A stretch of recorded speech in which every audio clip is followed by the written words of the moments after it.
Hello my beautiful people, welcome to another video. Today we are making Scotch eggs. If you are happy about this recipe, I would like you to stay from the beginning to the end of this video. I promise you it's gonna be worth your time. To make this video even more interesting, I'm going to be telling you a story about Tunde. Of course, you know our videos end complete without an interesting story. Now you see Tunde, he is a little boy that loved two things. One, he loves running. Like you can just send Tunde from the kitchen to the bedroom and he will run. Another thing he loved the most was Scotch eggs. He dreamt about them, golden, crunchy, warm in the hand, soft eggs in the center. He will close his eyes and hear the first bite in his head. He will smile. One day, he said, I'll win a whole box and share it with my family. The school sports day was coming. The prize for the 100-meter race this year, a big warm box of Scotch eggs from the school kitchen. Tunde wanted that prize more than anything. After school, the field looked dusty and wide. The sun sat low, painting the grass gold.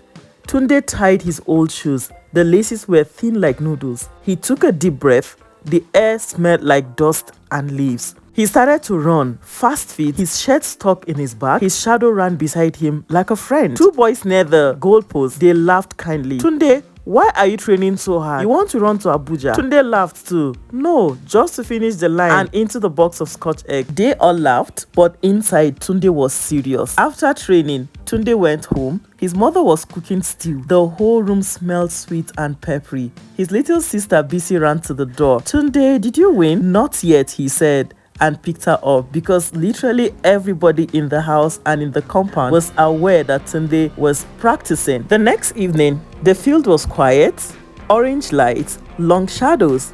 Tunde stood at the start line alone. He bent his knees. Ready, he whispered to himself. He ran. He pictured himself, the finish line tape breaking on his chest. He pictured opening the prize box. He pictured Bisi's smile. He could almost taste the warm yolk. He ran again. He stumbled once and fell on the grass. He laughed at himself. Stand up, champion, he said, and stood up. He brushed the dust off his knees and ran one more time. By the time the sky turned purple, he felt ready. That night, Tunde could not sleep. He turned on the small fan. He counted sheep. He thought of the prize. He thought of the other boys who were fast.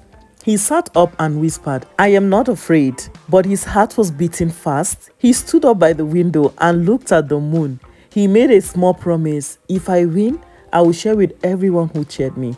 If I lose, I will clap for the winner. His heart calmed down slowly. Sleep came. The race day came. The runners walked to the start line. Some boys bounced on their toes. Some whispered to themselves. One boy, tall and fast, looked at Tunde and grinned. Ready to lose, he teased. Tunde smiled back. Ready to run, he said. He put his feet on the line, left foot, right foot. The world went quiet in his head. Immediately, Tunde heard the whistle blow. He took off. The ground beat a rhythm under Tunde's shoes. The sun flashed on his face. Then the shadow cooled it. He felt the air push his cheeks back. At first, he was in the middle. He did not look left. He did not look right.